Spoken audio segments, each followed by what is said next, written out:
আসসালামু আলাইকুম ওয়া রাহমাতুল্লাহি ওয়া বারাকাতুহু।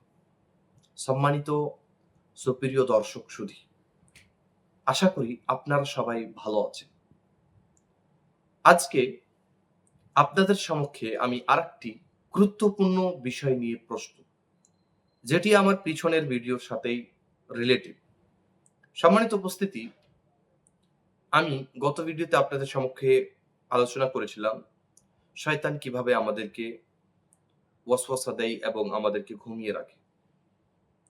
আজকে আমরা আলোচনা করতে যাচ্ছি এমন একটি সময় সম্পর্কে, যেই সময়টি আল্লাহ সুবহানাহু ওয়া তাআলার কাছে এবং রাসূল সাল্লাল্লাহু আলাইহি ওয়াসাল্লামের কাছে অতীব গুরুত্বপূর্ণ সময়। যেই সময়টি সম্পর্কে আল্লাহ সুবহানাহু ওয়া তাআলা কসম খেয়েছেন, সেই সময়টিকে, সেই সময়টির কত গুরুত্ব আমরা আল্লাহ সুবহানাহু ওয়া তাআলার কসম খাওয়াতেই আমরা সেটি বুঝতে পারি যে কত গুরুত্বপূর্ণ। কেন আল্লাহ তাআলা কসম খেলেন? আল্লাহ তাআলা কোরআন মাজিদের মধ্যে বলছেন ওয়াল ফাজর, কসম হচ্ছে ফজর। কোন জায়গায় আল্লাহ তাআলা বলছেন ওয়াস-সুবহি ইযা আসফার, কোন জায়গায় আল্লাহ তাআলা বলছেন ওয়াস-সুবহি ইযা তানাফফাস। এই সবটি জায়গাতে আল্লাহ সুবহানাহু ওয়া তাআলা সকালের কসম করছেন। আর সেই সকাল, যেই সকাল আজকে আমরা আল্লাহ রাব্বুল আলামিনের বান্দা, যারা আমরা নিজেকে দাবি করি যে আমরা হচ্ছি মুসলমান, যারা আমরা নিজেকে দাবি করি যে আমরা হচ্ছে রাসূল সাল্লাল্লাহু আলাইহি ওয়াসাল্লামের উত্তম উম্মত, সেই উম্মত ঘুমিয়ে থাকে। সেই উম্মত সকালে ফজরের সালাত আদায় করা তো দূরের কথা, তারা 10টি 11টি পর্যন্ত ঘুমিয়ে থাকে।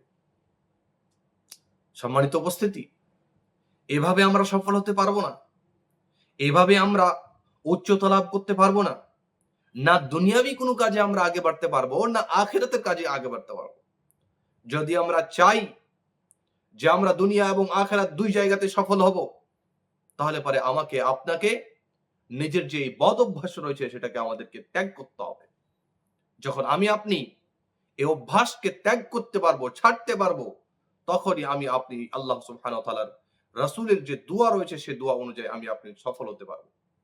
যদি আমি আপনি এই সফল হতে চাই, তাহলে পরে আমাকে আপনাকে আমার আপনার যে বদ অভ্যাস রয়েছে অবশ্যই সেটাকে ত্যাগ দিতে হবে। আমরা জানি যে আল্লাহ সুবহানাহু ওয়া তাআলা কোরআন মাজিদের মধ্যে বলেছেন যে আমি রাত্রিকে তৈরি করেছি যাতে তোমরা তার মধ্যে আরাম করতে পারো, বিশ্রাম করতে পারো। তোমাদের শরীরেরও তোমাদের উপরে হক রয়েছে, সেই হকগুলিকে তোমরা যেন আদায় করতে পারো। এবং দিনকে তৈরি করেছেন আল্লাহ সুবহানাহু ওয়া তাআলা আমাদের কর্মের জন্য, আমাদের কাজকর্মের জন্য, যাতে করে আমরা আমাদের পেটের, আমাদের সন্তানদের, আমাদের পরিবার পরিজনের জন্য জীবিকা কামাই করে নিয়ে এসে তাদেরকে দিতে পারি, তাদেরকে খাওয়াতে পারি। সম্মানিত উপস্থিতি, আল্লাহ সুবহানাহু ওয়া তাআলা আমাদেরকে একটি নিজাম দিয়েছেন, একটা ফিতরাত দিয়েছেন। সেই ফিতরাতের বিকল্পে যদি আমরা যাই আর তাকে যদি আমরা তার বিপরীত করে আমরা যদি চাই যে আমরা সফল হব, তো কখনো আমরা সফল হতে পারবো না। কখনোই সম্ভব নয়। সম্মানিত উপস্থিতি, অতএব আমাদেরকে ফিরে আসতে হবে সেই দিকে। যেই সকালে আমরা ঘুমিয়ে থাকি, সেই সকালেই এই উম্মতের বরকত রয়েছে। রাসূল সাল্লাল্লাহু আলাইহি ওয়াসাল্লাম একটি হাদিসের মধ্যে বলছেন, আল্লাহুম্মা বারিক লি উম্মতি ফি বুকুরিহা, ইয়া আল্লাহ রাব্বুল আলামিন, আমার উম্মতের সকাল বেলায় তুমি বরকত দাও। এই কথা কে বলেছেন? রাসূল সাল্লাল্লাহু আলাইহি ওয়াসাল্লাম দোয়া করেছেন। আর রাসূল সাল্লাল্লাহু আলাইহি ওয়াসাল্লামের দোয়া আপনি জানছেন কোন সময় রদ হয় না। রাসূল সাল্লাল্লাহু আলাইহি ওয়াসাল্লাম দোয়া করেছেন, অতএব সেটি হচ্ছে গ্রহণযোগ্য। এই উম্মতের সকালের মধ্যেই আল্লাহ সুবহানাহু ওয়া তাআলা বরকত দিয়েছেন। হযরতে সাখর বিন ওয়াদা আল-গামিদি রাদিয়াল্লাহু তাআলা আনহু বলছেন যে যখন থেকে আমি রাসূল সাল্লাল্লাহু আলাইহি ওয়াসাল্লামের কাছ থেকে এই হাদিসটি শুনেছি, তারপরে আমি তার উপরে যে আমল করতে লেগেছি, আমি জ্ঞানী হয়ে গেছি। কেমন ভাবে? হযরতে সাখর বিন ওয়াদা আল-গামিদি ইনি ছিলেন একজন ব্যবসায়ী। ইনি যখন রাসূল সাল্লাল্লাহু আলাইহি ওয়াসাল্লামের কাছ থেকে এই হাদিসটি শুনলেন, শ্রবণ করার পরে তিনি এই হাদিসের উপরে আমল শুরু করলেন।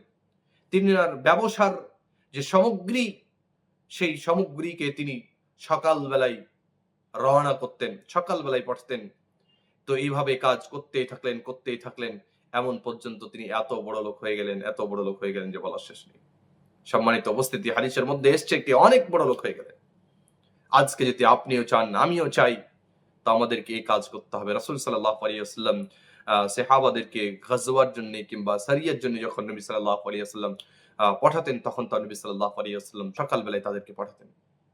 তো অতএব আমাদের সবারই করণীয় হচ্ছে এই যে আমরা সকালবেলায় জাগবো এবং সকালবেলায় আমরা ফজরের সালাত আদায় করার পরে আমাদের যেগুলো গুরুত্বপূর্ণ কাজ রয়েছে সেই কাজগুলিকে আমরা করার চেষ্টা করব, যাতে করে আমরা এই দুনিয়াতেও রাসূল সাল্লাল্লাহু আলাইহি ওয়াসাল্লামের সুন্নাতের উপরে আমল করার জন্য নেকি পাই এবং আমরা আমাদের যে কর্ম রয়েছে সেই কর্মের মধ্যে যেন বরকত পাই এবং দুনিয়া আখিরাত দুই জায়গাতে যেন আমরা সফল হতে পারি।